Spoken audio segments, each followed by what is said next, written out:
है अगर गुरुवर का सानिध्य पाना तो विद्यासागर.गुरु पर जरूर आना। आचार्य गुरुवर श्री ज्ञान सागर मुनि महाराज की, आचार्य गुरुवर श्री विद्यासागर जी महामुनिराज की, समस्त आचार्य संघ की। आज का यह मांगलिक कार्यक्रम पात्रों का चयन, उससे पूर्व में माता पिताओं के चयन के साथ यह अंतिम आरण और अच्युत जो सौधर्मेंद्र की सभा में विशेष इंद्र होते हैं उनके साथ संपन्न हुआ। बीच में चक्रवर्ती और श्रेयांश राजा सोम इनका भी समावेश हुआ है। इस प्रकार संक्षेप से, किंतु प्रतेंद्र और उपेंद्र के बारे में कोई संख्या निर्धारित नहीं की गई है और आप लोग इस महामहोत्सव का आनंद इन सब इंद्रों और उपेंद्रों के साथ करेंगे। अब इसमें किसी प्रकार से इस सभा का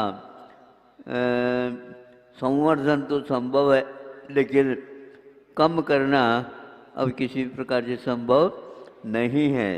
अब आप लोगों को सब कुछ कार्यक्रम गौण करके इस महान महोत्सव का पंच कल्याण का आनंद लेना है। बहुत अल्प समय में आप लोगों ने इतना बड़ा काम आज चयनित कर दिया, क्योंकि एक ही बार में एक ही बैठक में ये होना बहुत कठिन है। मैं सोच रहा था कि कितने बैठकें होती हैं क्या पता लेकिन आप लोगों ने बहुत अच्छा किया, क्योंकि अन्य समय में आप लोगों का बहुत समय निकल चुका है, किंतु कल ही यह प्रारंभ होना है और सानंद संपन्न आप लोग समय के अनुसार ब्रह्मचारी लोगों के माध्यम से जो यह नियोजित जो कार्यक्रम समय है उसको यथास्थान और यथा समय आप उपस्थित रहेंगे। प्रकृति भी धीरे धीरे अपने प्रकृति में आ रही है और आपको सर्दी की कोई आवश्यकता नहीं पड़ेगी और गर्मी तो एकदम बढ़ ही नहीं सकते। धीरे धीरे आप लोग लीन हो करके इस कार्यक्रम का आनंद आप लेंगे और इतिहास बनेंगे। संक्षेप से ये कहना चाहता हूँ, 5 प्रतिभास्थलियों का उद्घाटन हुआ था। इंदौर में भी एक हुआ था, उसी समय टीकमगढ़ पपोरा में भी एक हुआ था।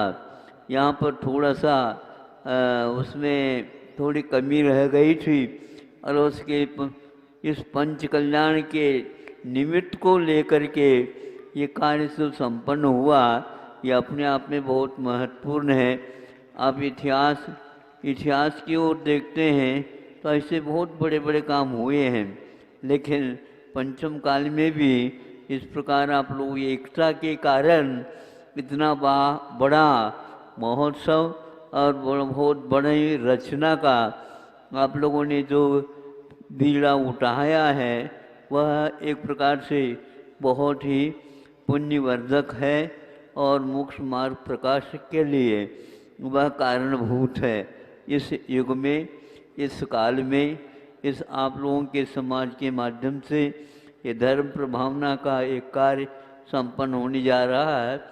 देवों को भी इसमें खुशी का अनुभव हो रहा है और जिन देवों को इसलिए खुशी का अनुभव होता है वो देव कहाँ से गए हैं, यहीं से तो गए होंगे। तो वो सोचते होंगे देखो हमारे कार्यकाल में ये कार्य संपन्न नहीं हो रहा और हम इधर आ गए स्वर्ग में भले ही, लेकिन इंदौर में ये इतिहास बड़ा बन रहा है। इंदौर नगरी महानगरी मानी जाती है, जैनियों की नगरी मानी जाती है और अहिंसा की उपासना के लिए अभी यह इंदौर के लिए बहुत छोटा कार्यक्रम है। इससे भी बड़े कार्यक्रम करने की क्षमता इंदौर में, इंदौर नगर वासियों में, श्रावकों में, यहाँ की अहिंसा के उपासकों में विद्यमान है। नई पीढ़ी के लिए भी आपने ये भूमिका निर्माण किया है। और मुझे यह कभी सोचने में भी नहीं आता था इतना बृहत् कार्य इंदौर में होगा और उसमें मैं भी रहूँगा।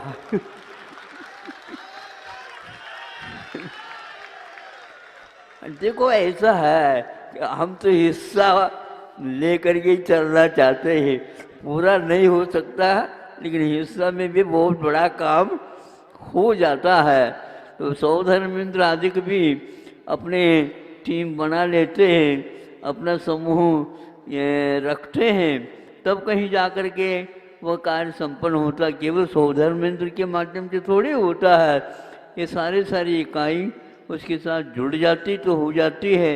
इतना ही नहीं, आप जो चयन हुआ है पात्रों का, ये तभी आनंद आएगा जब आपके सामने ये जनता बैठ करके देखेगी। यदि मान लो पंडाल में आकर के कोई नहीं बैठेगा तो क्या करो बताओ। हाँ, ये सारा कार्यक्रम तो 1.5 घंटे में मैं देख रहा हूँ, ये कितनी तालियां बज रही है, नहीं समझे? आप कार्य करने जा रहे हैं, संकल्प ले रहे हैं और उधर तालियां बज रही हैं, तो तालियां बजा करके आप लोगों से भी ज़्यादा वो इकट्ठा कर सकते हैं। कृतकार्यत और अनुमोदन यही एकमात्र कार्य होते हैं। और पशु पक्षियों में भी अहिंसा की प्रभावना करके अपने जीवन को सार्थक बनाया। वैसे आप तो मनुष्य हैं, इतना ही पर्याप्त समझता हूँ। आगे का कार्यक्रम समय विलंब होने के कारण इतना ही पर्याप्त है। अहिंसा परमो धर्म की